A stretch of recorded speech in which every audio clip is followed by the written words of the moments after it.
Wassalatu wassalamu ala sayyidina maulana Muhammadin wa ala alihi wa sahbihi ajma'in. Amma ba'du. Rabbi yassir wa la tu'assir, Rabbi tamim khair. Rabbana shrah lana sudurana wa yassir lana umurana wa umural muslimin. Saya minta mic apa? Mic handphone.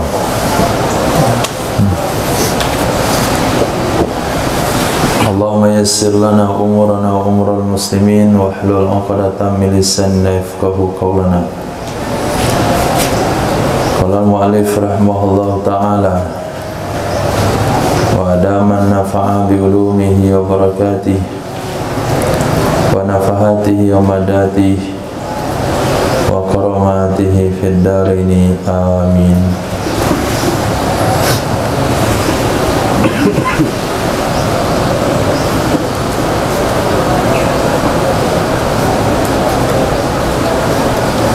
Wa idza mata, dan apabila meninggal dua orang, wusila, bisa dimandikan kedua-duanya, waslan wahidan faqat, sekali mandi saja. Sekali mandi artinya sekaligus, sama seperti orang tua memandikan dua anaknya sekaligus. Zakarahu fi rawdah, menyebutkan ia Imam Nawawi akannya pendapat di dalam kitab Rawdah. Wal ghuslu alladhi kana alaihima ka ghairihima, wal ghuslu alladhi kana alaihima siktun bil maut, dan mandi yang ada ia mandi alaihima, di atas keduanya dua mayat, saqata bil maut, niscaya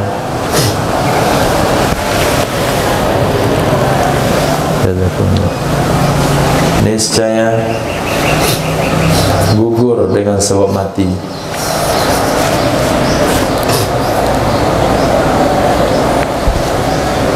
Salah kembali domir, artinya sama. Wa idza mata, apabila meninggal kedua-duanya, bukan dua orang tapi orang junub dan orang haid. Apabila meninggal kedua-duanya artinya orang berjunub dan orang haid, wusila, dimandikan kedua-duanya, orang haid dan orang junub, wuslan wahidan, sekali mandi saja. Menyebutkan ia Imam Nawawi akannya pendapat dalam kitab Rawdah, bukan dua orang dimandikan sekaligus, tapi dua penyebab mandi dimandikan sekali. Meninggal setelah junub, meninggal sedang haid, apakah dimandikan dua kali? Satu mandi junub kemudian mandi mati, satu mandi haid kemudian mandi mati? Jawabannya tidak, sekali saja.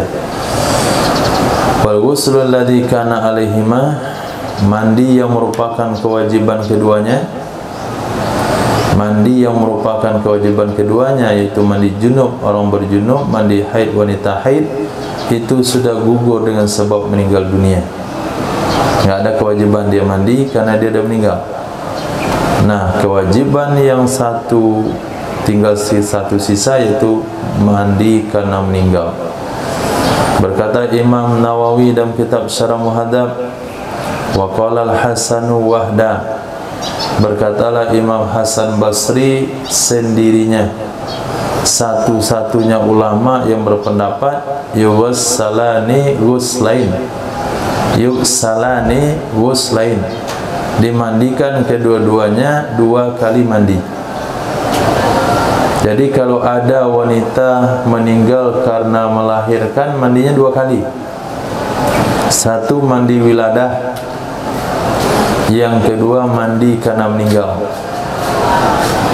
Wal yakunil ghasilu aminan.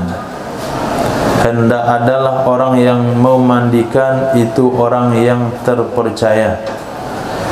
Yang bagi ayakuna aminan, maksudnya sepantasnya bahwa ada ia orang memandikan itu orang terpercaya. Kama abbara bihi fi syarhil muhaddabi, sebagaimana mengibaratkan ia musannif dengannya kalimat, sebagaimana mengibaratkan ia Imam Nawawi dengannya kalimat yang bagi ayakuna aminan di dalam syarah muhadzab sama dengan Raudhah. Kalau di sini redaksi kitab Minhaj wal yakunil ghasilu aminan. Redaksi kitab syarah muhadzab yang bagi ayakuna aminan. Ketiga kitab Raudhah. Wa qala fihi, berkata ia Imam Nawawi dalam kitab Raudhah, fa inna waslahu fa in wasalahu fasikun wa qa'an mauqi'a. Jika memandikan akannya mayat oleh orang fasik, oleh orang tidak jujur, oleh orang tidak menjalankan syariat, niscaya waqa'al mauqi', menempati ia pada tempatnya. Artinya pas, artinya sah. Jadi syarat atau sepantasnya orang mandikan mayat itu orang yang taat kepada Allah, orang yang jujur. Nah, kalau sekiranya orangnya tidak jujur memandikan mayat, mandinya sah, tapi efeknya adalah dia akan mengambil barang-barang berharga dari mayat. Nah, sedang mandiin nampak cincin apa itu, batu bahal, batu delima misalnya, atau safir, atau pokoknya yang mahal. Yang kedua, nampak kekurangan mayat, dia cerita, kemarin saya mandikan dia, oh ternyata berlubang pinggangnya, berlubang perutnya, ternyata yang putih mukanya saja, badannya gelap, baunya busuk. Ini kalau dimandikan oleh orang fasik. Maka orang memandikan orang percaya yang dia akan mengembalikan barang-barang berharga pada ahli waris kalau ditemukan. Yang kedua, dia tidak akan cerita kekurangan apapun yang dijumpai pada diri mayit, baik kekurangan itu fisik atau kekurangan haliah, seperti bau yang terlalu menyengat dan sebagainya. Fa in ra'a khairan zakarah, maka jika melihat ia orang memandikan akan hal-hal baik, niscaya menyebutkan ia akannya kebaikan. Istihbaban, hukumnya sunnah, sebagaimana mengatakan ia Imam Nawawi akannya pendapat dan kitab Raudhah. Nampak kebaikan, harum, maka ceritakan pada orang lain. Jenazahnya harum, mudah dimandikan, seperti orang tidur. Nah, kami setelah memandikan itu ringan badannya, semangat ibadahnya.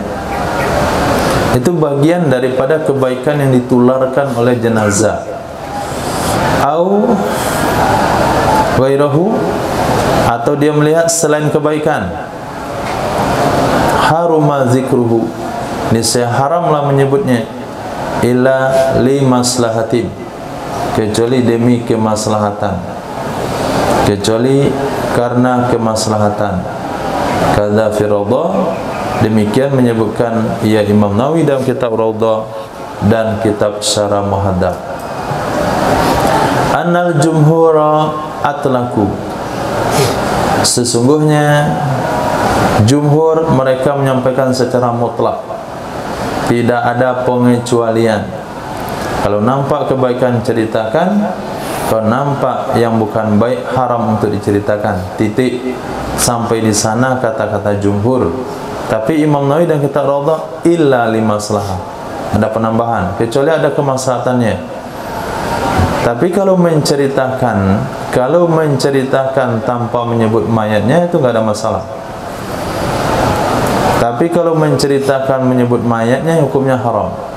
Kecuali ada maslahat, misal kita ceritakan ke anaknya, yang anak ini mengikuti jejak orang tuanya.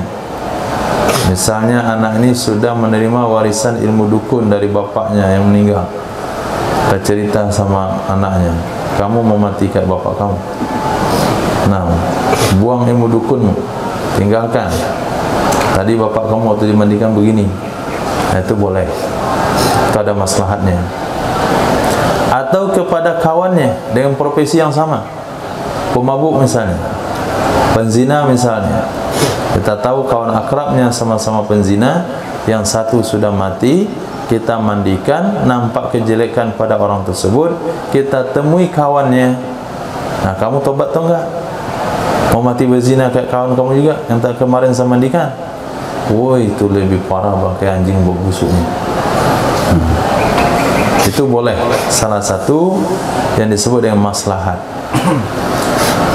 Wa anna sahibal bayan, sesungguhnya pengarang kitab Bayan qala berkata, law kannal mayyitu mubtadi'an mudhiran li bid'atih, jikalau adalah si mayit itu pelaku bid'ah yang menampakkan kebid'ahannya, wa ra'al ghasilu fihi ma yakrahu, dan melihat oleh orang memandikan padanya mayat akan sesuatu yang tidak disenangi, mayukrah, sesuatu yang tidak disukai, falladhi yaqtadihil qiyas, maka pendapat yang menuntut akannya pendapat oleh qiyas, an yatahaddatsa bih, bahwa berbicara ia orang yang memandikan, bihi dengannya sesuatu yang tidak disenangi, finnasi kepada masyarakat atau manusia, zajran an bid'atihi, karena memperingatkan dari bid'ahnya.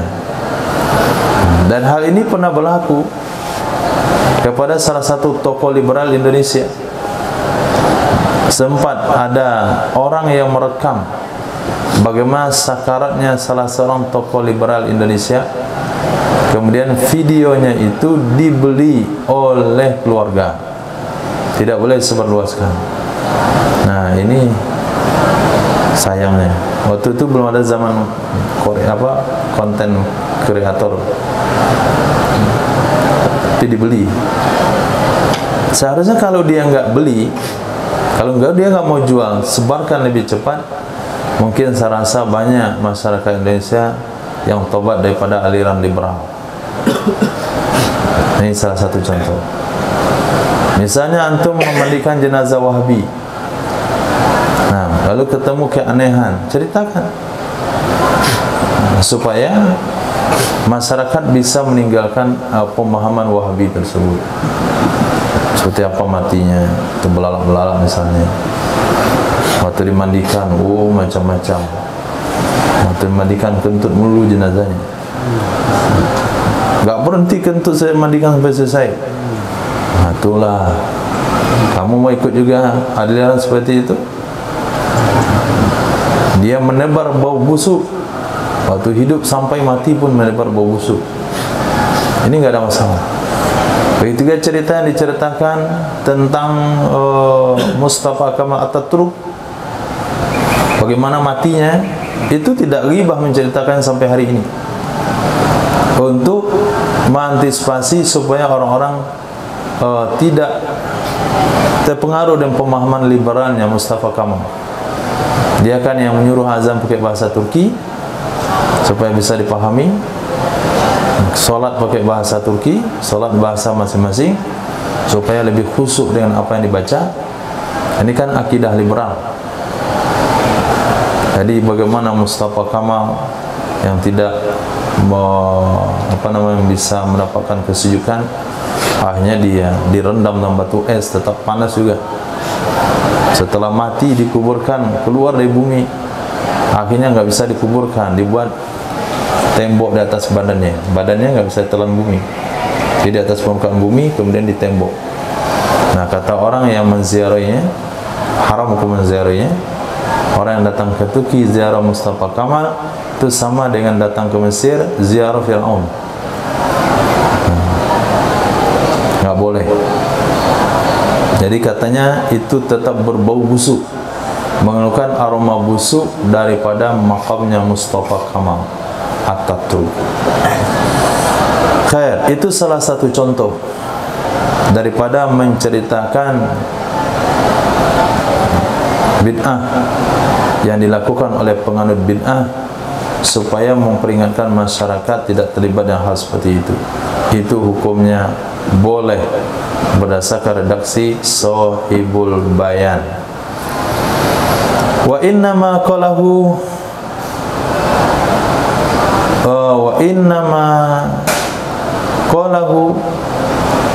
muta'ayyinun la uduluan. Wa innama ma qalahu, sesungguhnya sesuatu yang ia katakan akannya itu tertentu, tidak boleh berpaling darinya. Tertentu apa yang dilihat, hanya apa yang nampak, tidak boleh berpaling. Ini perlu diperingatkan, karena biasanya pesan suara itu ditambah, kalau pesan uang dikurangi. Kalau orang nitip pesan tuh, kalau pembicaraan tuh biasa ditambah-tambah. Tapi kalau uang yang dititip tuh kurangi. Nah, di setiap tingkatnya itu disunat. Wa anna kalamal ashab kharaja alal ghalib, intaha. Kalam murid Imam Syafi'i itu keluar atas yang biasa. Wa hadzal bahthu huwa muradu biqouli illa limaslahah. Ini pembahasan dialah yang dimaksudkan oleh kata-kata musannaf kecuali ada maslahatnya. Kecuali ada maslahatnya. Maka salah satu ghibah yang diperbolehkan untuk taklim. Seorang ayah bilang sama anaknya, kamu harus pandai jaga-jaga diri. Jangan kayak orang sianu, anak sianu. Nasihat seorang bapak pada anak perempuan. Nah, jangan seperti ke anak sianu. Malu sekeluarga. Nah, hamil sebelum kawin. Berarti kan ghibah itu orang tua. Itu diperbolehkan untuk ta'lim karena zajran. Tapi jangan ditambah-tambah. Naam, walau tanaza'a akhawani, jikalau bertengkar dua bersaudara, au zaujatani, atau dua istri. Ini mencek nih, masih connect nggak? Sebelum dilanjutkan Vigo, jikalau bertengkar dua saudara atau bertengkar dua istri di dalam memandikan, wala murajjiha li ahadihima, tidak ada yang memperkuat salah satu keduanya, ukri'a bainahuma, niscaya diundi di antara keduanya qat'an liniza, untuk menyelesaikan pertengkaran. Kata saudaranya A, kata saudaranya yang satu, saya mandikan. Kata saudara yang satu lagi, saya berhak mandikan. Kedua-duanya itu dengan level yang sama, tidak ada yang menguatkan, maka solusinya adalah diundi. Begitu juga kata bertengkar dua orang istri. Istri pertama bilang saya memandikan karena saya istri pertama. Istri kedua bilang saya memandikan karena saya istri muda. Salah satu dari keduanya tidak ada yang menguatkan, kedua-duanya sama-sama layak dalam hal memandikan, maka diundi. Ada nggak kasus Vigo lau tanaza'a zaujah, jikalau bertengkar dua suami dalam hal memandikan, maka diundi di antara keduanya? Ada? Hah? Kenapa nggak ditulis? Kenapa nggak ditulis oleh ulama fikih? Bertengkar dua saudara, bertengkar dua istri. Kenapa nggak dibuat kalau bertengkar dua bapak? atau bertengkar dua suami dalam memandikan jenazah istrinya. 3. Hah? Apa? Enggak ada kasusnya. Emang enggak pernah dua bapak bertengkar?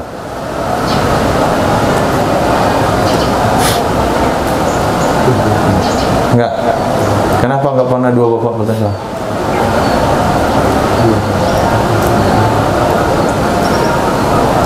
Lama kali berpikir ini. Karena bapak enggak ada dua. Wal mas'alatu tsaniyah fi Raudhah, dan masalah yang kedua dalam kitab Raudhah, dan masalah yang kedua terdapat dalam kitab Raudhah. Mana masalah kedua, Fiqh?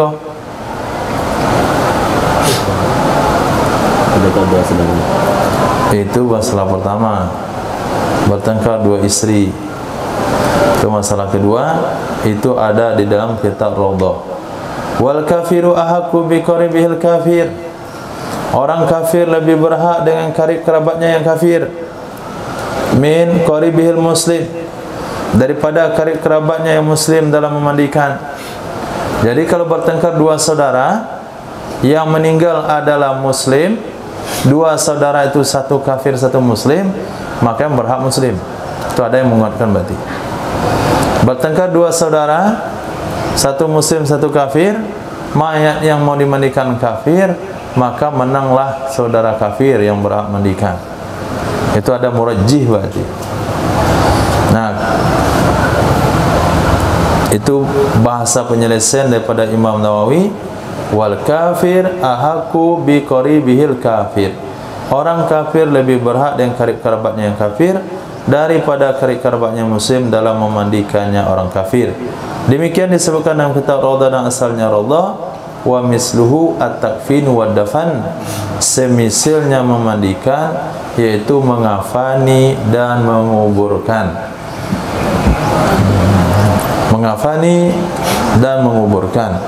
Kalau kita lihat dalam pembahasan ini, bertengkar dua orang, dipilih satu, berarti yang menangani memandikan itu cuma satu hasilnya. Yang menangani yang mengafani ini itu satu, yang menangani menguburkan adalah satu, yang lain adalah mu'innya, penolongnya. Bahkan masuk kubur 3 orang, tapi satu yang punya peranan di situ, yang punya wewenang, jadi amirnya. Turunkan, buka ikatan, miringkan dikit lagi. Nah, sudah, kasih tanah, kasih papan, dah siap, tutup lubangnya. Ini yang namanya dafin. Bertengkar 2 orang, yang meninggal kafir, yang bertengkar muslim sama kafir. Kafir ini jadi amir dalam kubur. Nah, yang muslim pembantu saja. Jadi dafin 1, kafin, bukan kafin, mukafin 1, wasil juga 1. Wa yukrahul kafanul mu'asfar, dimakruhkan memakai kafan yang berwarna kuning. Kafannya kuning. Kuning yang dimasukkan di sini mirip sama baju pendeta itu. Bukan pendeta, biksu. Nah, itu. Makruh pakai warna itu.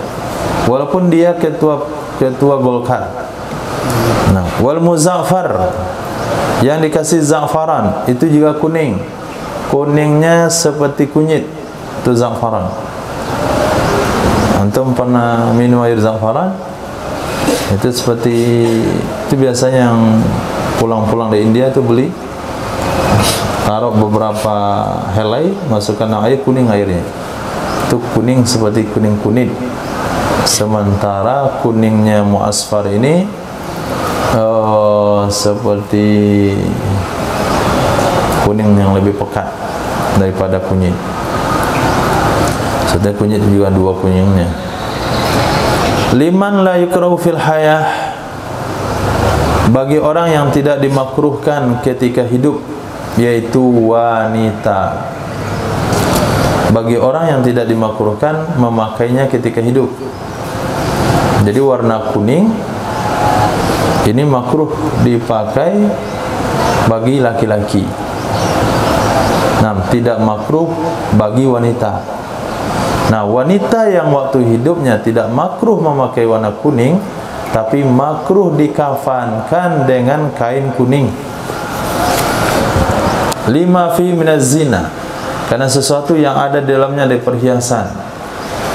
Ya, rata-rata baju adat Minang tu didominasi oleh warna kuning.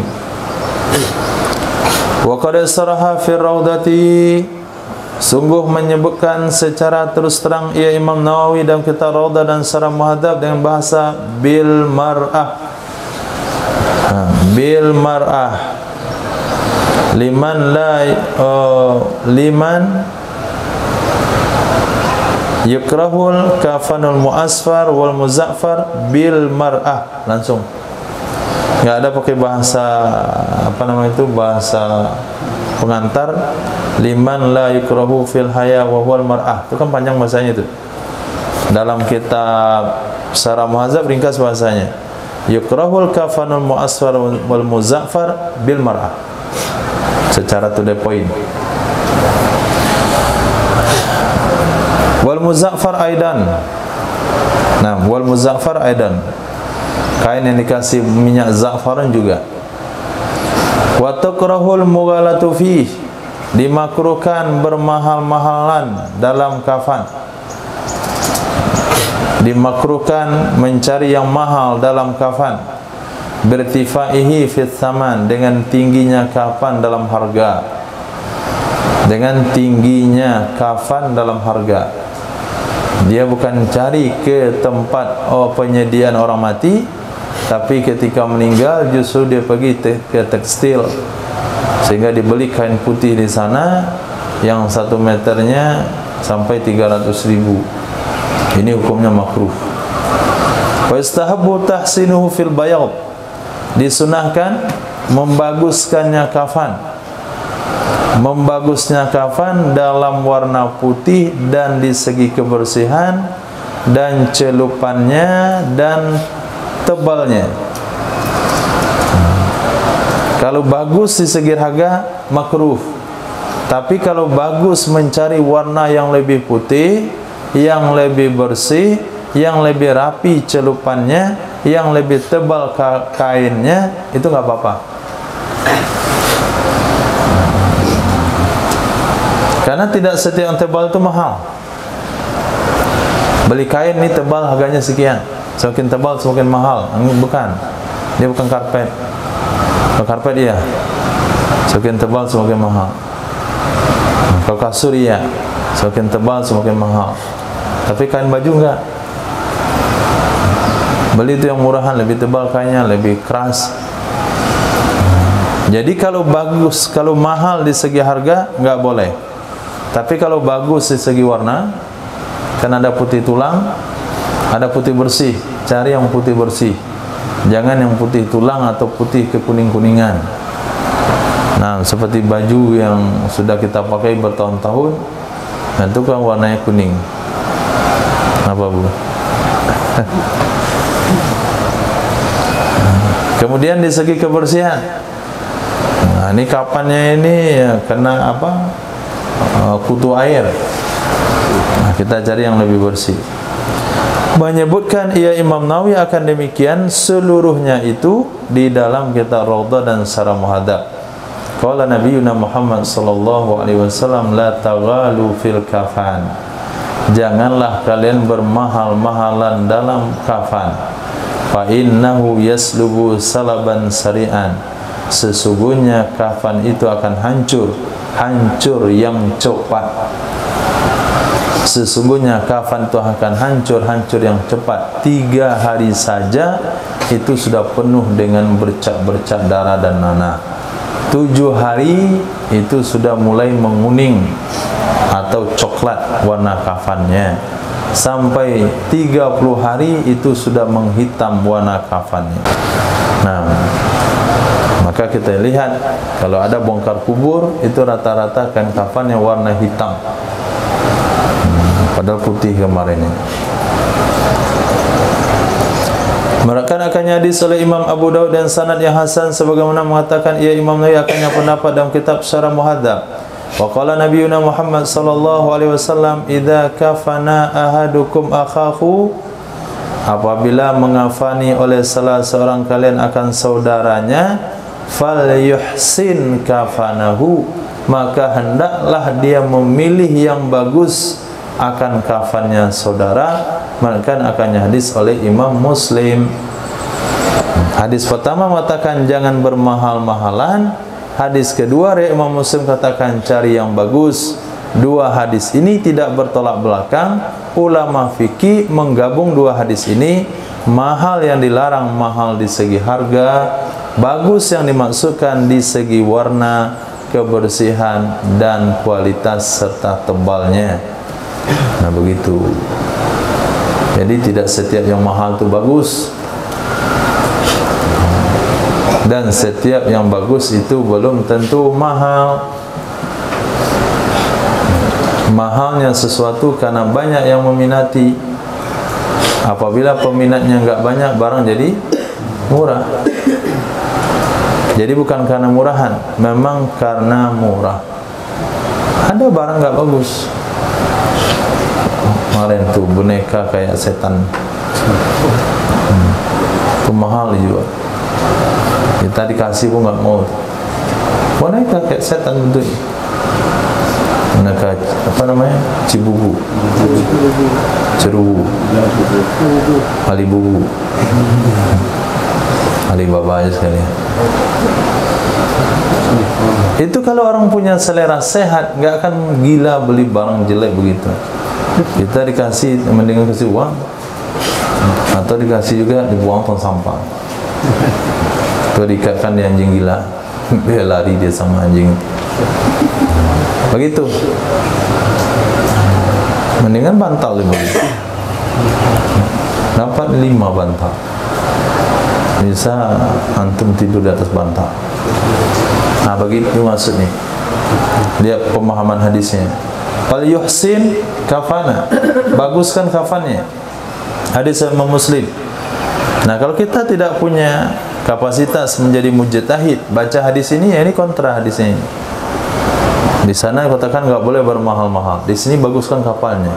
Berarti bagus mahal dong, mahal bagus. Gitu kalau kita memahaminya.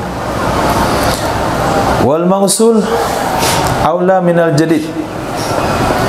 Pakaian yang sudah dicuci, bi'an lubisa, pernah dipakai, itu lebih bagus daripada pakaian baru. Sebagaimana menyebutkan Imam Nawawi akannya pendapat dan kita Raudhah dan Syarah Muhadzab, li'annahu lis-sadid, karena kafan itu untuk penampung nanah. Nanah campur darah itu namanya sadid. Bagaimana ceritanya ini? Kafan yang sudah dipakai, bagaimana kita bisa memakai kafan? Ya mungkin kain yang dipakai 2 lembar, satu untuk sejadah, satu untuk sorban, satu untuk rida. Beli kain putih hisan 2 meter panjangnya, yang lebarnya 1,5 meter. Beli 3 potong putih, satu buat din sorban, satu buat rida, satu buat sejadah. Nah, pakai itu terus. Tidak mati pesan, kafanin saya dengan 3 kain ini. Sorban lapisan paling dalam, rida lapisan kedua, sejadah lapisan paling luar. Itu lebih bagus daripada yang baru dibeli. Nah, kenapa? Karena kafan itu hanya untuk penampung nanah, dan juga bisa tabaruk karena kafan itu sudah digunakan untuk beribadah. Penelitian yang enggak pasti mengatakan, kenapa dikatakan enggak pasti? Ya, enggak ada buktinya. Nah, kata mereka, hidupnya di kucing di tengah-tengah masyarakat, di tengah-tengah manusia, itu meringankan energi negatif dari manusia. Dia akan menarik energi negatifnya. Hanya kucing kalau lama-lama dipegang-pegang oleh manusia letih dia. Nah, kecapean. manusia tu agak segar bugar dia setelah main kucing. Nah, lepas tu kucing akan akan menambah energi positifnya dengan tempat-tempat solat. Dia tidur-tidur di sejadah, guling-guling, lari-lari di karpet solat. Oh, sehat lagi dia. Itu kata mereka. Maknanya sesuatu yang berkaitan dengan ibadah, sesuatu yang berkaitan dengan ibadah itu memberikan energi yang kuat, energi yang bagus. Lihat kenapa kita bersemangat kalau ibadahnya di Masjidil Haram. Kenapa enggak mengantuk solat di Nabawi, di Raudhah? Apanya yang masalah di situ? Apa beda sama tempat kita? Di sana cepat kali bangunnya subuh-subuh mau ke Raudhah, pulang langsung umrah, di rumah enggak solat subuh di hari pertama. Nah, kecapean. Bukan karena kecapean, energinya beda. Nah, begitu juga tempat-tempat yang lain. Nah, tempat-tempat yang lain. Kalau nggak percaya nanti pulang ke rumah tanggal 17 Ramadan Abu Bakar, bisa nggak antum sholat di rumah 2 juz semalam? Nah, bisa nggak mengaji nih? Nanti selesai subuh sampai jam 10 ngaji, tolak, sibuk. Nggak ada itu, nggak ada cerita itu. Beda, ada energi kawan, ada energi kita, ada energi kebersamaan, ada energi tempat. Akhirnya keluar di pondok energi turun, sampai di rumah nol. Kecuali di rumah hidup amal, 5 amal rumah. Musyawarah harian, talim pagi, halaqah Quran, 6 sifat, apa lagi? Musyawarah. Nah itu 5 amal rumah, 5 amal masjid. Nah, kalau antum datang ke tempat itu bisa, insyaallah. Tapi di rumah bapak nggak sholat, emaknya nggak sholat, anaknya, adiknya gila setengah, abangnya gila total, itu kalau dia pulang untuk dia ikut gila juga. Maka Nabi suruh cari teman yang baik. Orang bergantung pada agama temannya. Wal hayyu ahaqqu bil jadid. Orang hidup lebih berhak dengan pakaian baru. Sebagaimana mengatakan akannya oleh Sayyidina Abu Bakar radhiyallahu an, merayakan akannya hadis oleh Imam Bukhari yang menyebabkan Sayyidah Aisyah meneteskan air mata. Wahai Aisyah, kafankan ayahmu, kafani ayahmu dengan pakaian yang aku pakai sekarang. Apa kata Sayyidah Aisyah? Wahai ayah, nanti kami belikan kafan baru. Apa kata Sayyidina Abu Bakar? Al hayyu ahaqqu bil jadid, nam wal kafanu lis sadid. Orang hidup lebih berhak pakai kafan baru, kain baru. Kafan hanya untuk nanah. Apa nanah? Sebetulnya Sayyidina Abu Bakar enggak hancur jasadnya, enggak jadi nanah, enggak ada nanahnya Sayyidina Abu Bakar. Sayyidina Abu Bakar, Sayyidina Umar bin Khattab, sahabat-sahabat yang lain itu kekal jasadnya di dalam tanah. Bakal kekal jasadnya pun membuat kafannya ikut kekal. Kemarin pernah terbongkar karena sebuah banjir, tersingkap daripada kaki Sayyidina Hamzah, dikatakan kakinya Sayyidina Hamzah, kafannya masih utuh. Ini pengaruh daripada jasad aulia Allah Subhanahu wa taala. Rawal Bukhari, wasabiyyu kal balighi fi takfinihi. Bayi laki-laki sama dengan orang balik dalam mengafaninya, bi aswabin, dengan beberapa pakaian. Sebagaimana pembahasan kita sebelumnya, orang balik kafannya 5 lembar, 1 lembar lapisan luar, kemudian 1 lapis lagi, tambah 1 lapis lagi, sudah 3. Kemudian di dalamnya terdiri pada sorban dan gamis. Nah, kalau anak-anak kita kafani, bayi kita kafani, begitu juga. Nah, bayi kita kafani gitu juga, kasih baju gamis, buatin sorbannya, ikat dengan 3 lapis kain di luar. Faistaqbu takfinuhu, maka disunahkan mengafaninya sobi bisalasatin, dengan 3 lembar pakaian. Kama qalahu, sebagaimana mengatakan ia Imam Nawawi akannya pendapat dalam kitab Rawdah dan Syarah Muhadzab. Wal hanuti, wal hanutu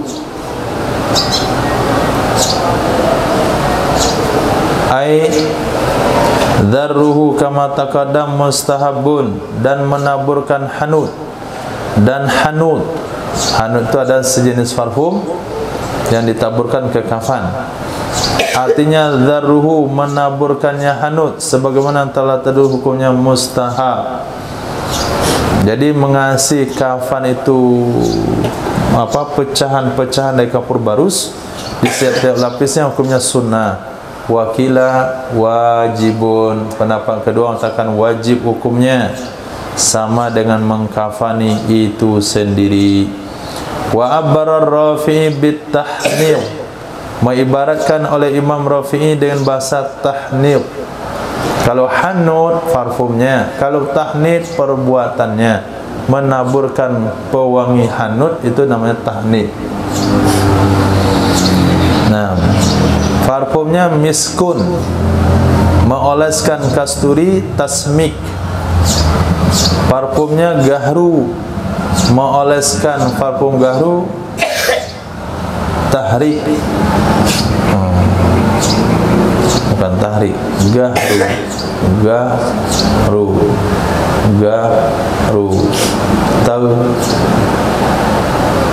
tauhir, gitu. Kamu di Indonesia kan. Wala yahmilul janazata ila rijal, tidak memikul akan jenazah kecuali oleh laki-laki. Wa in kana unsa, walaupun jenazahnya perempuan. Lidha'fi nisa'i an hamliha, karena tidak mampunya wanita, lemahnya wanita untuk membawa jenazah. Wa yahrumu hamluha ala hayatin mazriyah, haram membawanya jenazah atas kondisi mazriyah.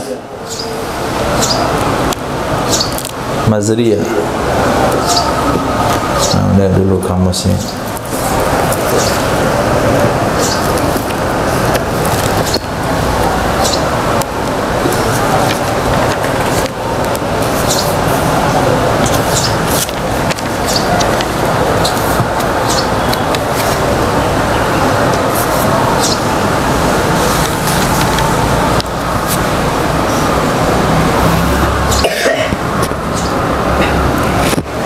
Dalam hai'ah yang memalukan, muzriyah, haram membawanya jenazah atas hai'ah yang memalukan. Kahamliha fi ghararah, seperti membawanya jenazah dalam karung. Itu kan memalukan, enggak sopan. Dimasukin dalam karung. Setelah masuk karung diikat. Ini apa nih Pak? Ini menguburin orang. Kok di karung? Daripada cari keranda, sewa pula kerandanya, misalkan dan karung. Kira-kira apa hukumnya itu? Ada korban kecelakaan, korban kematian gempa, tenggelam di sungai, kan dimasuk dalam karung oleh polisi, tim evakuasi. Karung kuning enggak bedding tuh? Itu karung juga. Itu kayak agak muzriyah ya, karena sudah di mana-mana orang pakai. Itu sudah identik dengan jenazah. Justru kalau ada orang tidur kurut bawa bedding itu yang justru menakutkan. Dapat hadiah dia satu karung jenazah, di sisa satu minta dia mau keluar 40 hari. Di situ dia tidur. Warna kuning. Jadi karena sudah identik dengan jenazah, jadi karung tu sudah enggak dianggap muzriyah lagi. Kemudian juga haram membawa jenazah dalam hai'ah, kondisi atau keadaan yukhafu minha sukutuha, yang dikhawatirkan darinya hai'ah akan gugurnya jenazah. Dalam kondisi yang dikhawatirkan jenazah ini jatuh. Zakaral mas'alatai ar-Rafi'i, menyebutkan akan dua masalah di atas oleh Imam Rafi'i. Berkata Imam Nawawi dalam kitab Syarah Muhadzab, wa yuhmalul mayyitu ala saririn, dibawa jenazah di atas ranjang.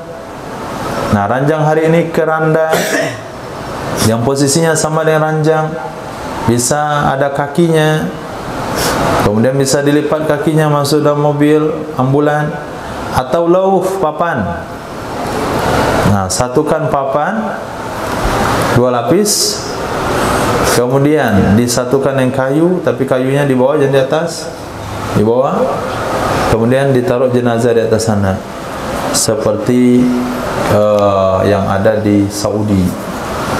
Nah, jemaah haji umroh yang meninggal itu kayu dari papan, itu boleh juga. Atau mahmal, tandu. Wa ayyu shay'in humila alai ajza, apa saja sesuatu yang dibawa di jenazah di atasnya itu enggak apa-apa. Nah, itu mencukupi, apa saja, termasuk mobil terbuka atau mobil kecil. Fa in khifa taghayyuruhu wa infijaruhu, apabila dikhawatirkan berubahnya jenazah, berubah bau, atau infijarnya jenazah, meletus. Infijar itu meletus. Jadi meletus itu bukan balonku saja, suatu saat nanti kita juga akan meletus di kubur. Mudah-mudahan lah enggak dimakan tanah. Memakan tanah akan meletus. Dia akan gembung, karena meledak, tus, tercampak matanya, lubang. Nah, itu nama infijar. Satu saat kayak gitu Habib antum pasti, kalau nggak mau jangan hidup, masuk lagi dalam rahim, kembali jadi sperma, paman. Tapi kalau dah keburu jadi orang, itu akan mengalami hal yang sama. Kullu nafsin za'iqatul maut. Nah, bukan main-main ya, sama memburau. Itu biji mata yang kecil pagi-pagi itu meledak besar.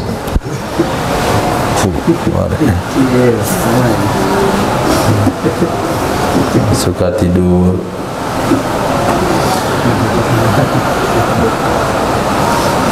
Jadi kalau dia khawatirkan jenazah ini berubah baunya atau meledak, nah, qabla an yuhayya lahu, sebelum disiapkan baginya jenazah, ma yuhmalu alaih, sesuatu yang akan dibawa ia jenazah di atasnya, fala ba'sa an yuhmala alal aidi, maka enggak mengapa dibawa ia jenazah dengan tangan dan pundak-pundak sehingga sampai ke kubur. Keranda ada, tapi dijemput dulu ke kampung sebelah, kira-kira 5 jam lagi baru sampai. Ini jenazah ada bau ini. Kalau nunggu keranda itu semakin bertambah baunya, ya sudah, gotong saja dengan tangan ke kuburan. Itu maknanya. Kalau sampai kita siapkan dulu pembawanya, dia akan busuk, dia akan meletus, maka dibawalah dengan tangan. Wa yandabu lil mar'ati ma yasturuha katabut, disunahkan bagi wanita ada sesuatu yang menutupi ia akannya wanita seperti peti. Nah, keranda kita hari ini, kalau laki-laki enggak usah pakai tutupan di atasnya, buang saja tutupannya. Nah, seperti keranda orang Yaman, nampak badannya itu.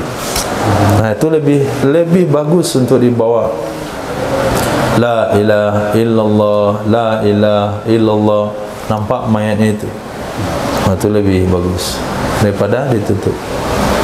Nah, tapi kalau jenazah wanita, pakai tutupannya, pasang tutupannya.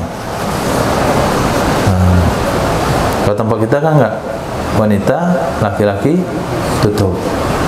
Tempat orang enggak, laki-laki buka, wanita tutup. Tapi enggak tahulah jenazah wanita di Saudi itu tutup juga atau terbuka. Kayaknya mereka buka semuanya. Wallahu a'lam.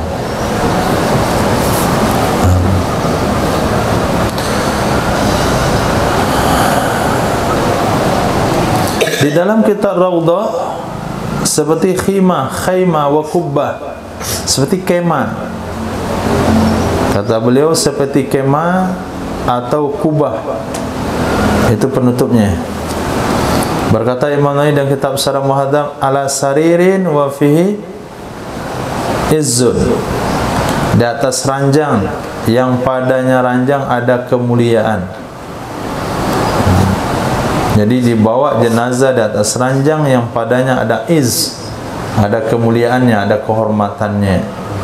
Wa ta'biru bil khaymah li sahibil bayan, redaksi menggunakan bahasa khimah, contohnya khimah, kemah, itu bagi pengarang kitab bayan. Sementara redaksi kubah, tabut, Imam Nawawi. Jadi jenazah wanita itu ditutup. Tabut itu redaksi Imam Nawawi. Khimah itu redaksi Sahibul Bayan. Kubah itu redaksi Imam Hawi. Dan dengan makabbah, apa itu makabbah?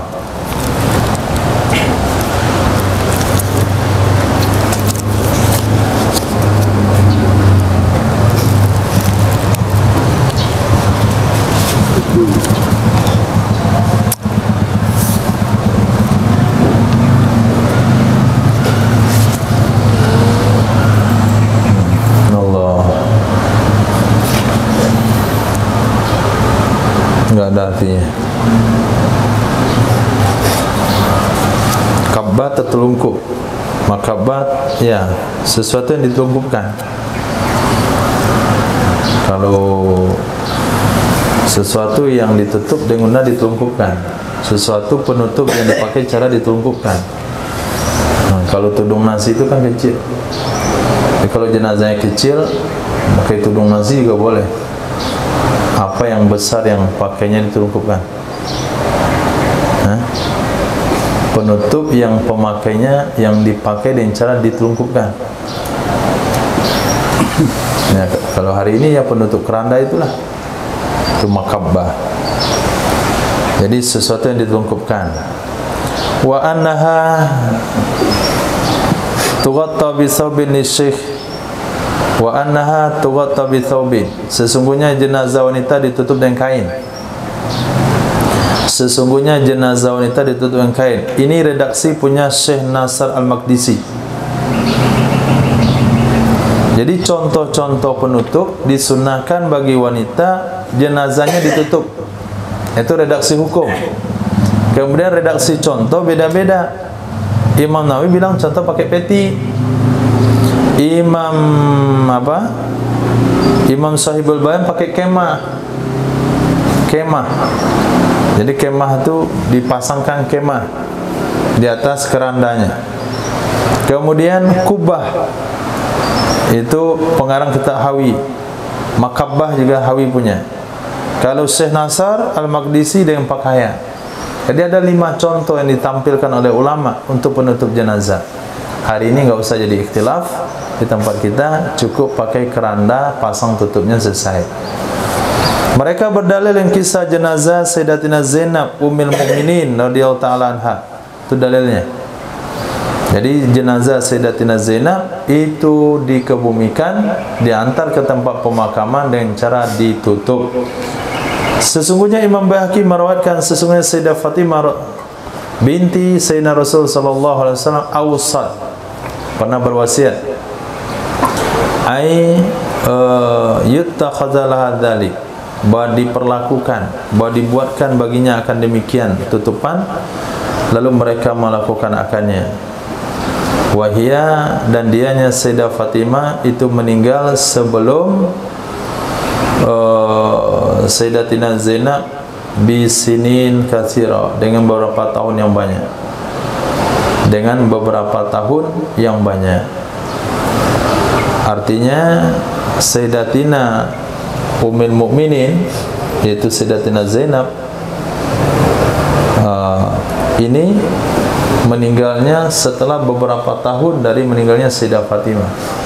Karena Sayyidah Fatimah meninggal 6 bulan setelah Rasulullah. Meninggal 6 bulan setelah Rasulullah. Ini yang menyebabkan beliau tersenyum. Nah, ketika beliau sedih, beliau dibisikkan oleh Nabi bahasanya kamulah yang pertama sekali menyusul saya ke kubur. Maka beliau senyum. Lalu ditanya oleh Sayyidah Aisyah, kenapa kamu senyum? Kata Sayyidah Fatimah, masa saya bongkar rahasia Rasul? Setelah Rasulullah meninggal, ditanya oleh Sayyidah Aisyah, kalau orang kalau sudah meninggal boleh rahasianya dibuka, tapi kalau belum meninggal jangan.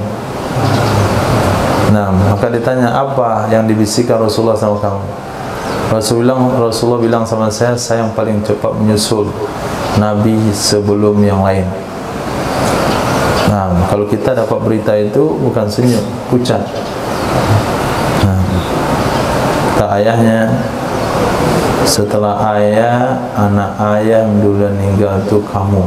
Wah, takut itu. Tapi kau bilang yang akhir itu baru senang. Sayyidah Fatimah enggak senang karena bergabung dengan Rasulullah SAW lebih cepat.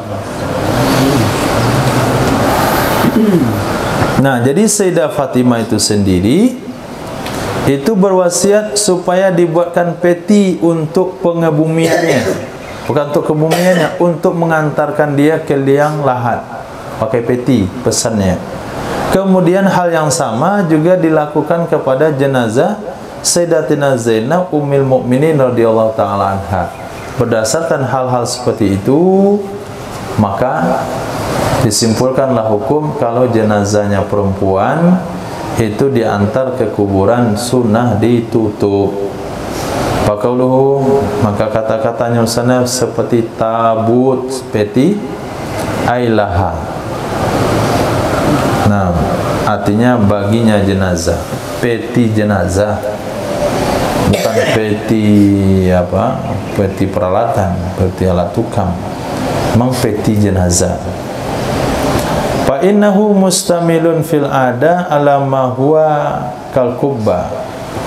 Maka sesungguhnya peti itu mencakup pada kebiasaan atas sesuatu yang dianya seperti kubah.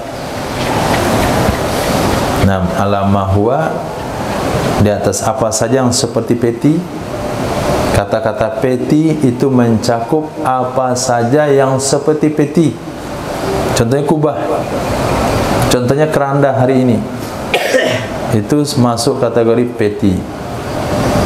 Wa ala taghtiyatihi bisitar wa ghairi zalik, dan atas menutupinya peti dengan sitaroh dan selain demikian. Nah, sudah dikasih keranda, kerandanya ditutup lagi. Nah, ditutup lagi.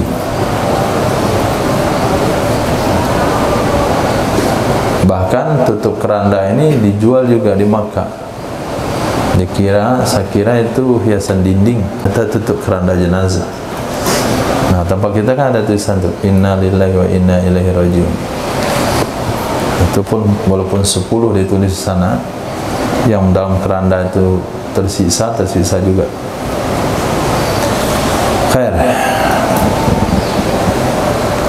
Wala yukrahu rukubu fi ruju'i minha, tidak makruh, tidak dimakruhkan berkendaraan kembali daripadanya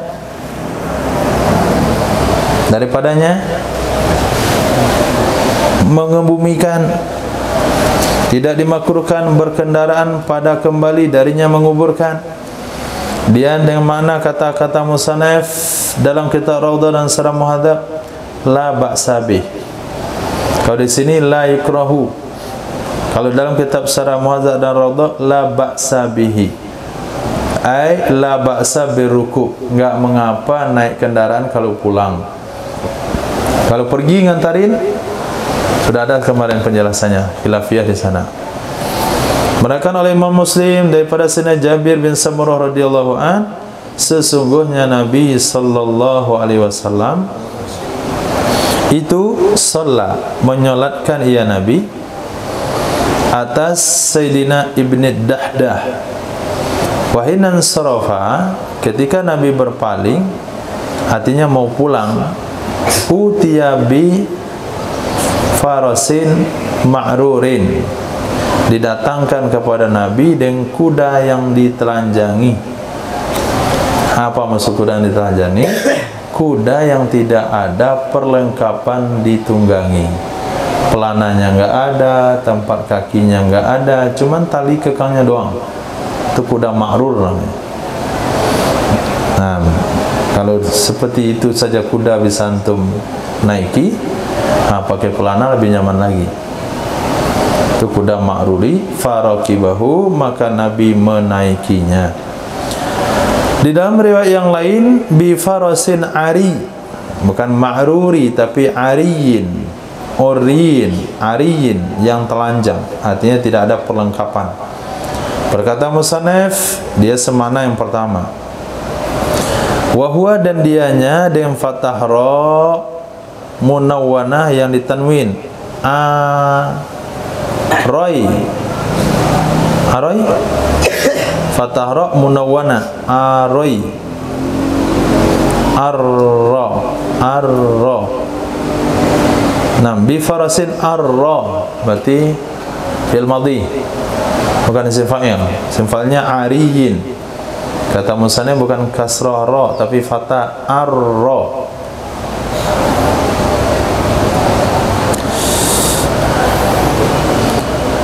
Berkata ya Imam Tirmizi, hadisnya belum intaha. Di dalam kitab Sihah, ruriyatil farasu, ruriyatil faras, diurirat akan kuda. Diurirat akan kuda. Apa arti diurirat? Rakibtuhu ariyan, aku kendarai akannya kuda, akan kuda telanjang. Wa farasun ari atau arra laisa alaihi saraj, kuda yang disebut arra ada kuda yang di atasnya tidak ada pelana. Merekan oleh Imam Tirmizi pada sanad Jabir bin Samurah radhiyallahu anhu, sesungguhnya Nabi sallallahu alaihi wasallam mengikuti jenazah Sabna ibni Adi Dahdah masyian, jalan kaki, kemudian beliau kembalinya di atas kuda. Kata Imam Tirmizi, hadisnya hasan. Dahdah itu dibaca dengan muhmalah dan fathah dal, dahdah titik. Nah, izin dulu sebentar. Nah, ini bukan keluar ya. Bismillahirrahmanirrahim. Alhamdulillahirabbil alamin. Wassallallahu ala sayyidina maulana Muhammadin wa ala alihi washabihi ajmain, amma ba'd. Wala ba'sa bittiba'il muslim, tidak mengapa dengan mengiringi oleh muslim. Ittiba itu baca dan tasydid musanna, musanna titik dua yaitu tak, baca tasydid ittiba. Tidak mengapa mengikuti oleh muslim akan jenazah karib kerabatnya yang kafir. Huwa, dianya, kalimat tersebut adalah makna kata-kata Imam Nawawi dan kitab Raudhah, dan secara muhadzab yang diriwayatkan daripada ashab murid Imam Syafi'i, la yukrahu, tidak dimakruhkan. Itulah maknanya tidak mengapa.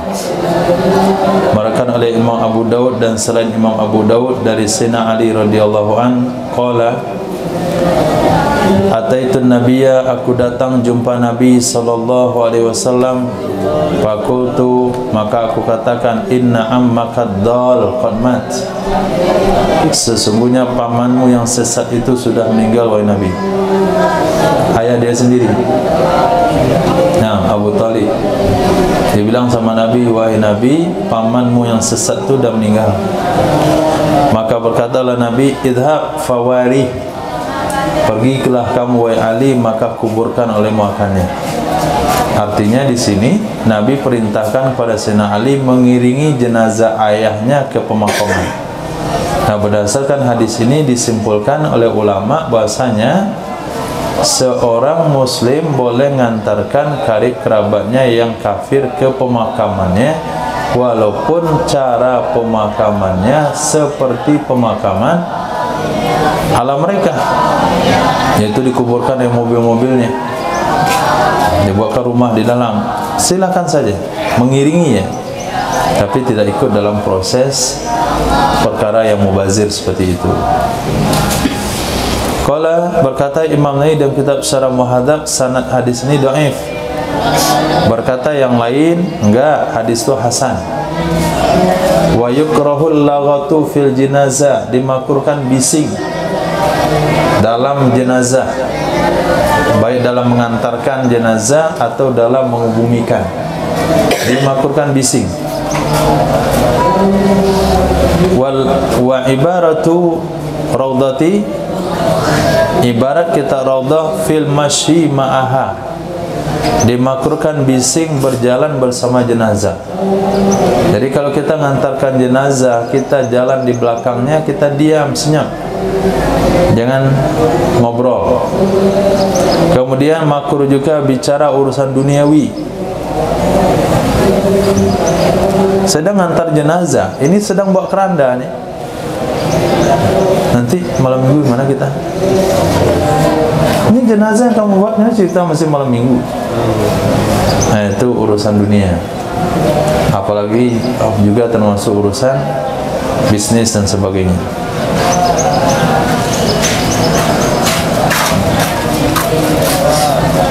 Bal al-mustahab wa al-fikru fil maut, akan tetapi yang dianjurkan adalah berfikir tentang kematian.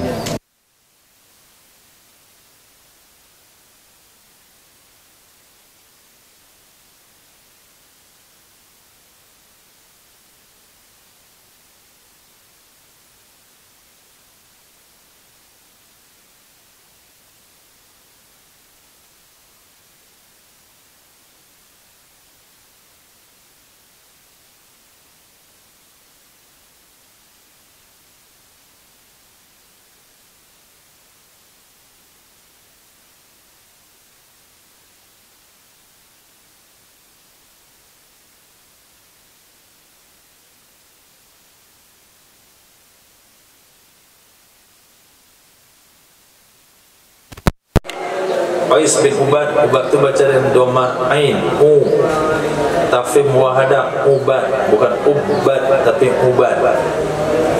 Ana sahabah, sesungguhnya para sahabat radhiyallahu ta'ala anhum, kanu, adalah mereka yakrahuna raf'as sauti indal janaiz, membenci, para sahabat membenci mengencangkan suara dekat jenazah. Jadi kalau ngobrol yang kencang, nah, ngobrolnya suara pelan.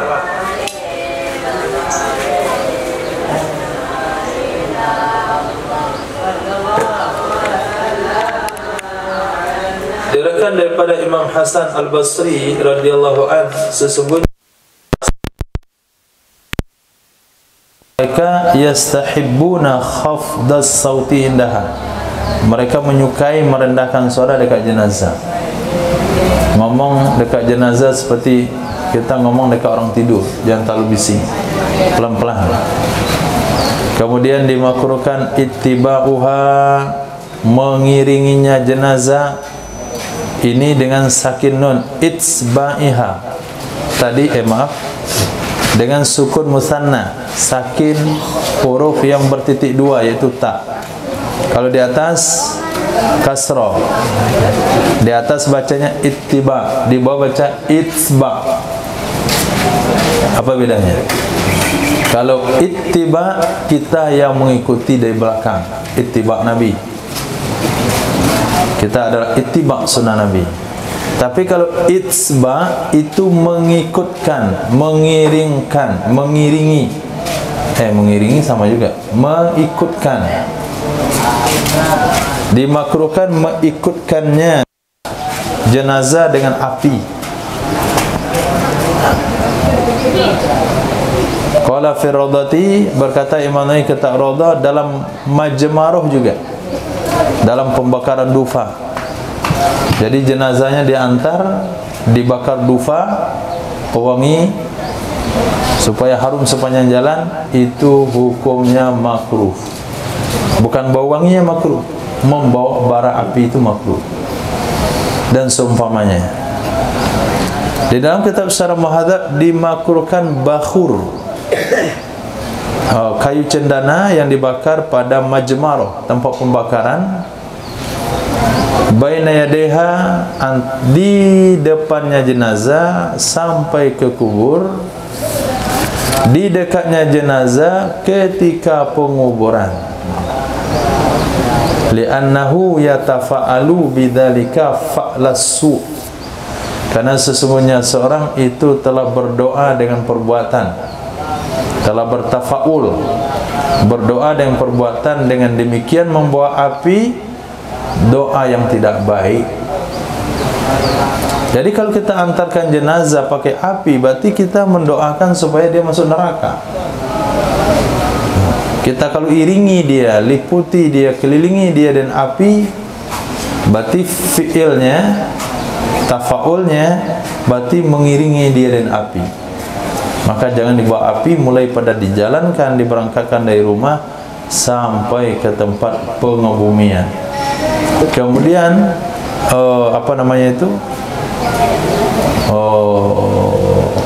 jenazah TNI yang dikebumikan dengan tembakan senjata, itu bagian dari api. Nah, yang keluarganya TNI buat wasiat daripada mubazir anak peluru, biarlah saya nggak perlu ditembak senjata pula waktu dikebumikan. Bahasa kita tembak ke senjata, bahasa orang tahu.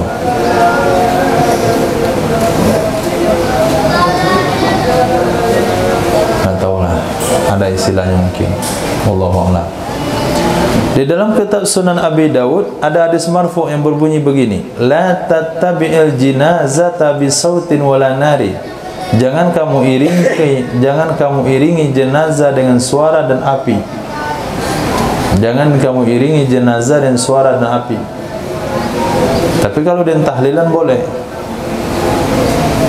Lakinna fihi majhulan, tetapi dalam hadis itu ada dua perawi yang majhul, sehingga membuat hadis itu jadi dhaif.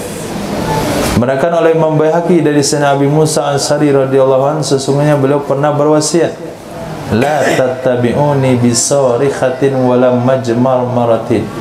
Jangan kamu iringi aku, jangan kalian iringi aku dengan suara yang keras dan juga dengan pembakaran dupa.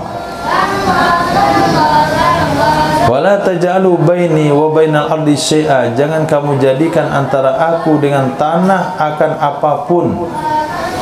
Artinya jangan kamu alas saya dalam kubur. Antara badan saya dengan tanah lahat itu langsung, tak pakai alas. Maka oleh Imam Muslim dalam kitab Iman, iman ini kasrah hamzah, iman. Kalau aiman kitab sumpah, kalau iman bab iman. Dari Sayyidina Amr bin As radhiyallahu ta'ala anhu, beliau berkata, idza ma mitu, apabila aku meninggal dunia, fala tashabni narun wala naiha, maka tidak boleh menyertai aku oleh api dan tidak juga wanita yang menangis, wanita yang meratap.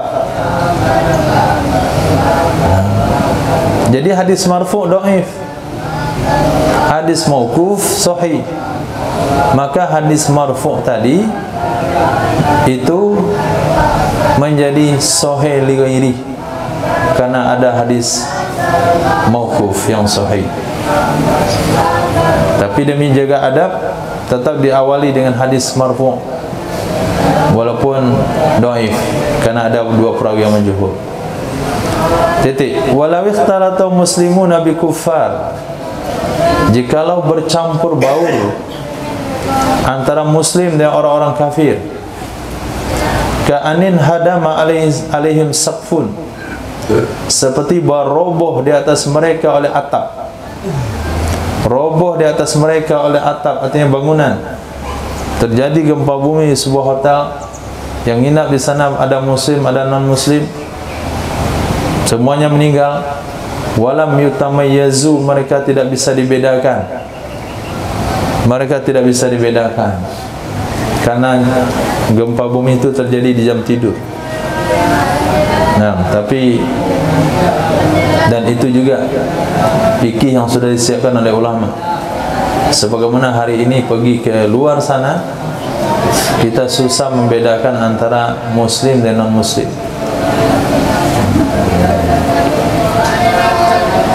Wajibah lil khuruji anil wajib. Wajib demi keluar dari kewajiban. Wuslul jami', mandikan semuanya, anggap semuanya muslim. Wassalatu, dan disolatkan semuanya alaihim, di atas mereka.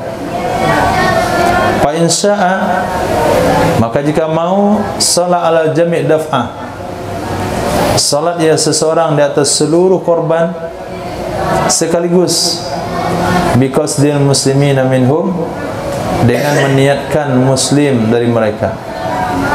Wa huwa afdal, itu lebih baik. Wal mansus, itu yang dinaskan oleh Imam Syafi'i. Atau ala wahidin fawahidin, atau di atas satu persatu. Wahidin fawahidin, satu persatu. Nawiyanis salata alaiha, kadang seorang niat salat di atasnya, ingkana musliman, jika dia muslim. Jadi satu-satu disolatkan. Allahu Akbar, aku solatkan jenazah ini fardu kifayah di atas aku kalau dia muslim. Kemudian baca doanya pakai kalau dia semua. Allahumma ighfir lahu in kana muslimin warhamhu in kana muslimin waj'al jannata maswahu in kana musliman. Begitu baca doanya. Tapi susah ngafalnya. Allahumma ighfir lahu in kana muslim. Wa yuktafaru taraddud fi niyyah lid darurah, dimaafin ragu-ragu dalam niat karena darurat. Sebetulnya dalam niat itu enggak boleh taraddud. Aku salatkan jenazah ini kalau muslim. Kalau muslim, kalau enggak muslim enggak. Ini enggak boleh dalam niat seharusnya. Sama yang salat zuhur. Waktu zuhur dah masuk atau belum kita enggak tahu. Kita katakan aku salat fardu zuhur 4 rakaat kalau waktunya dah masuk. Salam dari salat, ternyata waktunya masuk. Salat batal. Salat tidak sah. Kenapa? Niatnya tidak konkret. Niatnya tidak tuntas, tapi ditaklik. Dalam hal ini kan juga ada taklik niat. Aku salatkan dia kalau dia muslim. Nah, dalam hal ini dijawab oleh Musa, yuktafar. Yuktafar taraddud, dimaafin ragu-ragu dalam niat karena darurat di sini. Dan kata-kata musannaf wal afdal wal mansus, dianya disolatkan sekaligus dengan niat muslim, yang muslim saja. Aku solatkan mereka yang muslim saja, itu lebih afdal dan mansus. Zadahu fi raudhah, menambahkan ia Imam Nawawi akannya kalimat tersebut atas apa yang ada dalam raudhah.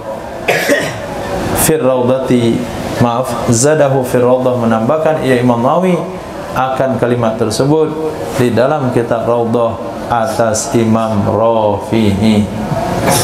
Jadi Imam Rafi'i tidak menyebutkan bahasa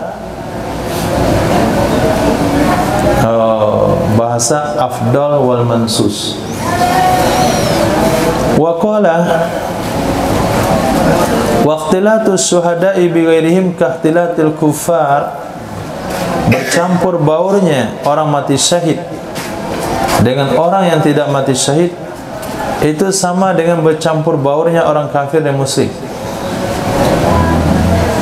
Jadi meninggal beberapa orang, satu syahid, satu sebagian syahid, sebagian enggak. Yang syahid enggak boleh dimandikan, yang syahid tidak boleh disolatkan. Tapi demi terlaksananya mandi dan solat kepada yang enggak mati syahid, terpaksa semuanya dimandikan termasuk yang syahid. Terpaksa semuanya disolatkan termasuk yang syahid. Ini demi tertunainya perkara wajib. Sama dengan pembahasan ketika seseorang tertinggal satu solat tapi tidak tahu dia solat yang mana, maka dia wajib qada semuanya untuk memastikan mana yang tertinggal. Titik.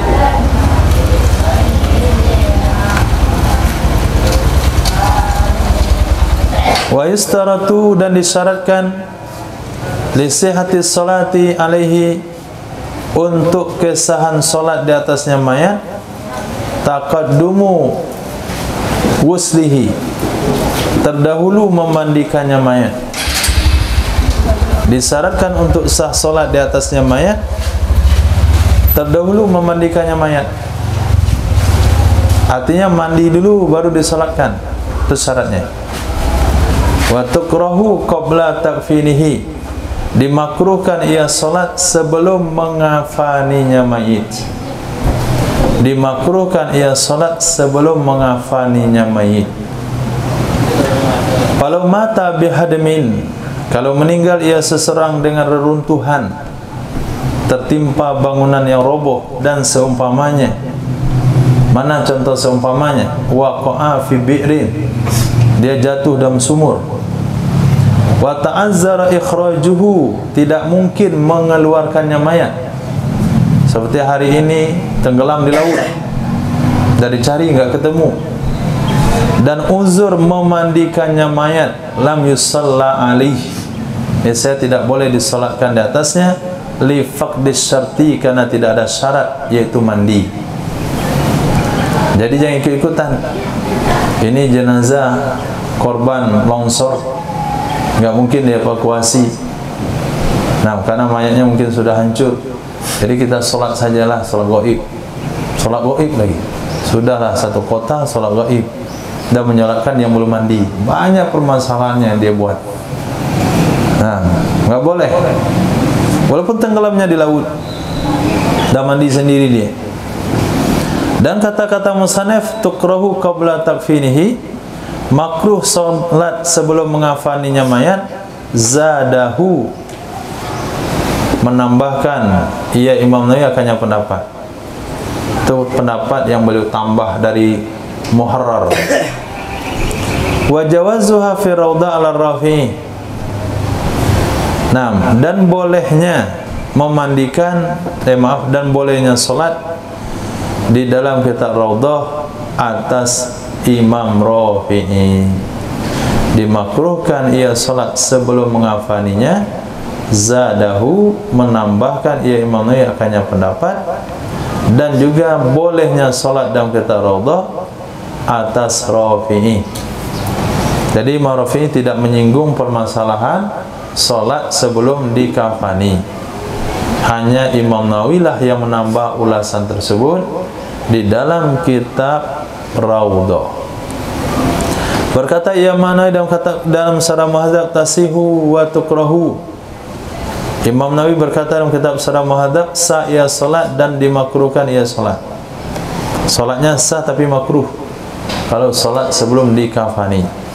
Sarahabil Baghawi, menyampaikan secara jelas dengannya pendapat oleh Imam Baghawi dan ulama lainnya.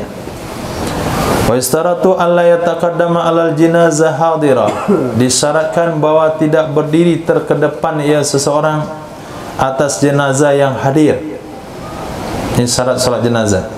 Disyaratkan bahwa tidak terdiri di depan, bahwa tidak terkedepan, artinya berdiri di depan atas jenazah yang hadir. Tidak juga di atas jenazah dikubur pada saat solat di atas keduanya dua jenazah, berdasarkan mazhab, artinya pendapat mazhab pada keduanya. Jadi ada tiga macam solat sebetulnya. Ada solat jenazah gaib, solat jenazah luar kota, luar kabupaten. Ada solat jenazah hadir, jenazahnya tertidur di depan kita. Ada solat jenazah di atas kubur. Jadi dua syarat ini, dua pembahasan ini, solat jenazah yang terbaring depan kita, solat jenazah yang langsung kita datang ke kuburnya, syaratnya adalah dia harus di depan kita. Kita tidak boleh berdiri di depannya. Tapi kalau solat jenazah gaib sebagaimana pembahasan telah lalu, nggak ada masalah. Nah, madhab kita kiblat ke sini, jenazah yang disolatkan itu di Kabupaten Solo. Jadi kalau kita berdiri di Indarung sini, berarti jenazah ada di belakang kita, karena kita menghadapnya ke mana daerah sana itu? Nah, ke Pariaman situ. Nah,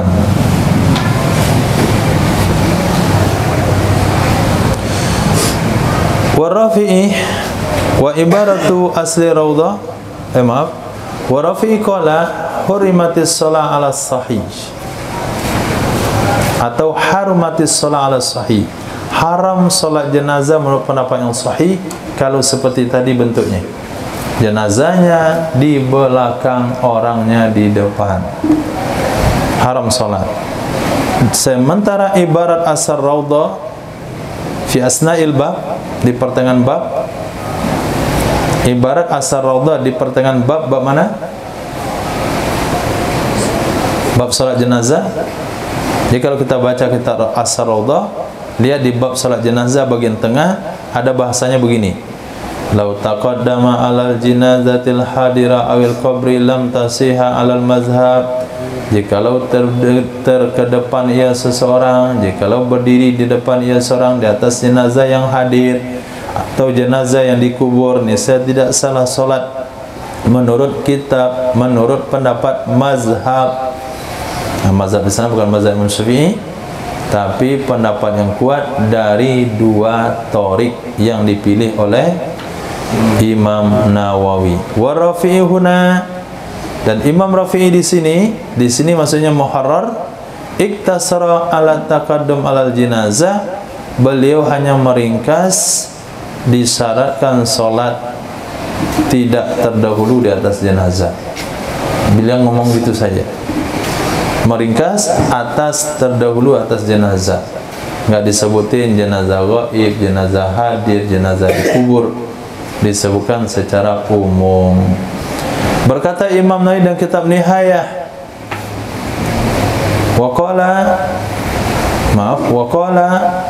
berkata ya Imam Nawawi, berkata ya sahibun Nihayah, di dalam kitab Nihayah, kharrajahul ashab alal qaulain, mentakhrij akannya pendapat oleh murid-murid Imam Syafi'i atas dua kaul dalam masalah terdahulu makmum atas imam, terdahulu makmum atas imam. Jadi sebetulnya mazhab di sini bukanlah pendapat daripada Imam Syafi'i, tapi pendapat yang diambilkan dari pendapat murid yang dikutip dari pembahasan masalah makmum terdahulu daripada imam.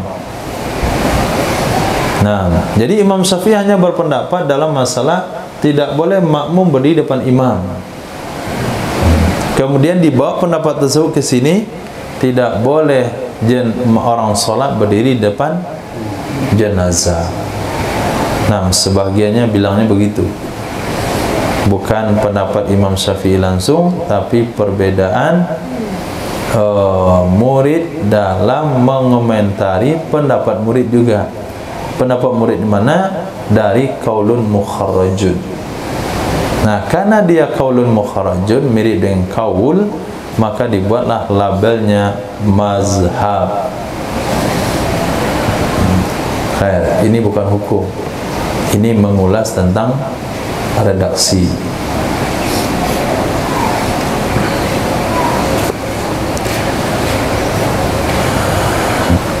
Wa nazalul jinazata manzilatal imam. Mereka menempatkan posisi jenazah pada posisi imam. Mereka menempatkan jenazah pada posisi imam. Sebagaimana imam tidak boleh di belakang makmum, begitu juga jenazah ketika disolatkan tidak boleh di belakang orang yang menyolatkan. Jadi jenazah ditempatkan posisi imam salat jamaah. Wa qala la yab'adu ayyuqal, tidak jauh bahwa dikatakan, maksud tidak jauh adalah dekat dengan kebenaran. Cocok kalau dikatakan tajwizut taqaddum ala jenazah aula, membolehkan berdiri di depan jenazah itu lebih aula. Fa innaha laysat imaman matbu'an, sesungguhnya jenazah tidaklah dia imam yang diikuti. Ya ta'ayyanu taqaddumuhu, yang mesti meletakkannya di depan. Jadi kalau ada orang mengatakan tidak jauh dari kebenaran, artinya diterima oleh akal. Apa kata mereka? Kalau sekiranya ada pendapat makmum boleh berdiri di depan imam solat, makmum boleh berdiri di depan imam solat, maka jenazah boleh diletakkan di belakang orang menyolatkan, atau orang menyolatkan boleh berdiri di depan jenazah. Ini kiasnya min babi aula, kias aulawi. Kenapa kias aulawi? Karena jenazah itu tidak sama persis sama imam. Kalau imam untuk kita ikuti, ya wajar di depan. Itu pun ada khilaf, boleh imam di belakang. Nah, begitu juga jenazah boleh disolatkan, jenazahnya di belakang. Jenazahnya di belakang. Kiasnya aulawi, kias aulawi. Wa hadzal ladzi dzakarahu isyaratun ila tartibil khilaf. Ini sesuatu yang menyebutkan ia Imam Nawawi akannya, itu isyarat kepada urutan khilaf sesuai dengan tertib khilaf. Wa illa, jika tidak, faqad ittafaqu, maka sungguh mereka telah sepakat ala annal asaha al mana, sesungguhnya pendapat yang kuat tidak boleh imam berdiri di belakang makmum. Sesungguhnya pendapat yang kuat, imam tidak boleh berada di belakang makmum, jenazah tidak boleh di belakang orang yang menyolatkan. Cuman kalau kita mau ambil tertib khilafnya, maka khilaf pada jenazah lebih tepat daripada khilaf pada imam. Apa hukumnya imam berdiri belakang makmum dalam salat jamaah? Kalau ada khilaf di sana, ada kaul mengatakan boleh, maka kata-kata boleh itu lebih cocok digunakan di salat jenazah, yaitu jenazah ada di belakang orang menyolatkan. Kenapa? Karena imam dengan jenazah tidak 100%. Karena imam diikuti sementara jenazah tidak. Fa'aqama an-Nawawi bahsal imam tariqatan qati'atan bil jawaz. Maka menegakkan oleh Imam Nawawi akan pembahasan Imam Haramain akan tarik qati' dengan boleh. Ini Imam Nawawi mengangkat pembahasan, ada Imam Haramain mengatakan satu tarik, bahasanya boleh jenazah di belakang orang menyolatkan. Wa taradaha fil masahatis saniyah, dan mendatangkan ia Imam Nawawi akannya tarik kotak tersebut pada masalah kedua, yaitu masalah jenazah berada di belakang orang yang menyolatkan atau orang menyolatkan berada terkedepan dari jenazah. Sesuai dengan muqtadi istilahi, maksud atau tuntutan istilahnya Imam Nawawi di dalam mentakbirnya Imam Nawawi dengan bahasa mazhab, dengan bahasa mazhab. Lihat bahasa matan tadi di atas. Wa yustaratu alla yataqaddama alal jinazatil hadirati walal qabri alal mazhab fihima. Disyaratkan tidak terdahulu orang yang menyolatkan, tidak berdiri di depan orang menyolatkan di atas jenazah, baik jenazah yang hadir di depan atau jenazah yang ada dalam kubur, menurut pendapat mazhab. Ketika dikatakan mazhab, berarti Imam Nawawi menegaskan bahasanya dalam hal ini terjadi dua tarik. Nah, dua tarik.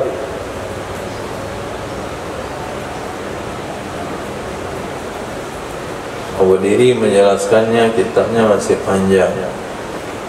Tak dijelaskan cerita Tariq Tihari.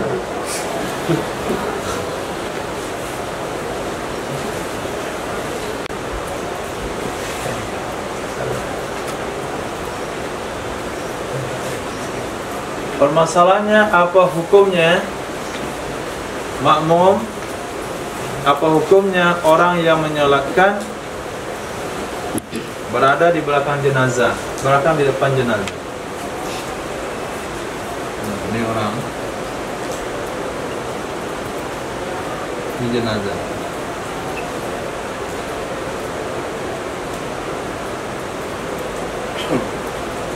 Kiblat.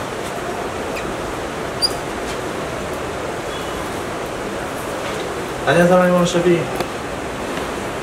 Kalau tanya sama Imam Syafi'i, tentu generasi setelah Imam Syafi'i enggak jumpa, maka mereka bertanya ke murid. Nah, jumpalah murid-murid Imam Syafi'i. Satu kelompok murid mengatakan, kata Imam Syafi'i, hukumnya khilaf. Ada mengatakan pendapat yang kuat, maaf, satu pendapat mengatakan tasihu, sah. Pendapat kedua mengatakan la tasihu. Berkata murid, kata kesekelompok, apa hukumnya? Oh, dalam hal ini imam pernah dua pendapat. Satu kali beliau bilang sah, satu kali beliau fatwakan tidak sah. Nah, tanya satu kelompok lagi. Nah, kalau menurut satu kelompok lagi, katanya nggak ada khilaf. Imam mengatakan dalam hal ini tasihu, sah. Sah salat jenazahnya, walaupun jenazahnya belakang. Anak seperti itu tuh, dia ada masjid, tempat jenazah itu belakang semuanya, jadi nggak ganggu salat. Nah, riwayat murid yang mengatakan pendapat Imam Syafi'i dalam hal ini ada dua, itu bahasanya Tariq khilaf. Ini namanya Tariq khilaf.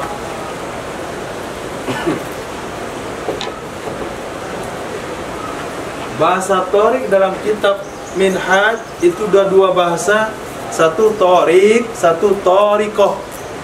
Itu sama semuanya. Kemudian murid yang mengatakan hanya satu pendapat itu namanya Tariqotik. Oh, iya.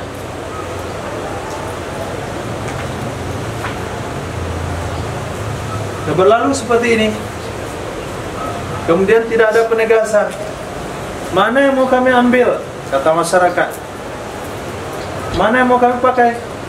Ya, pakailah itu pendapat murid semuanya. Pakai terserah mana yang mau. Akhirnya lahirlah mujtahid tarjih namanya. Mujtahid yang mengkaji dalil dari pendapat tersebut. Salah satu mujtahid tarjih yang terkenal dalam mazhab Imam Syafi'i yaitu Imam Rafi'i sama Imam Nawawi.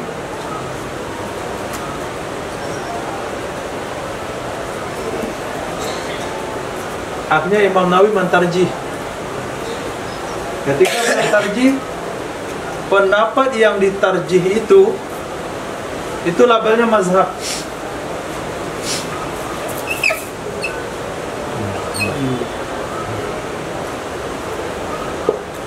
Nah, beliau kasih simbol ini, alal mazhab. Dia baca bagian awal, bagian awalnya. Wa istaratu lamatan. Istaratu sudah yang bukan drama di nazar.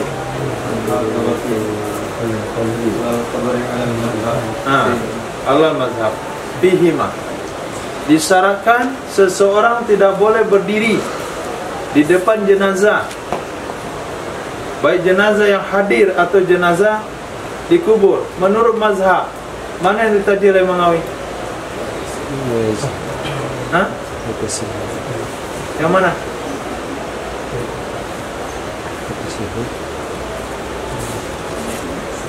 Mana, Bu? la tasihu, tidak sah. Disyaratkan tidak terdahulu, berarti tidak sah kalau terdahulu. Ini diterjih.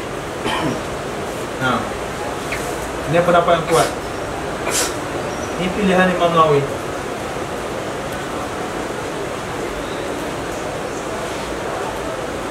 Sementara dalam pembahasan yang lain, seolah-olah ini bukan kaul Imam Syafi'i, tapi kaul murid. Nah, bukan imam yang punya pendapat itu, murid. Namanya kaulun mukharraj. Kenapa kaulun mukharrajun? Karena yang Imam Syafi'i hanya berfatwa tentang makmum, apa hukumnya makmum,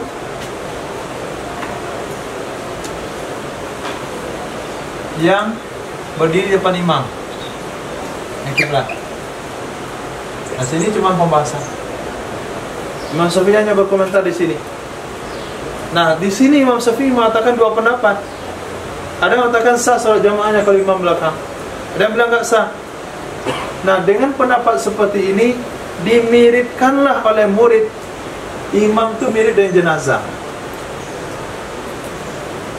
Karena imam di sini dua pendapat, di sini juga dua pendapat. Nah,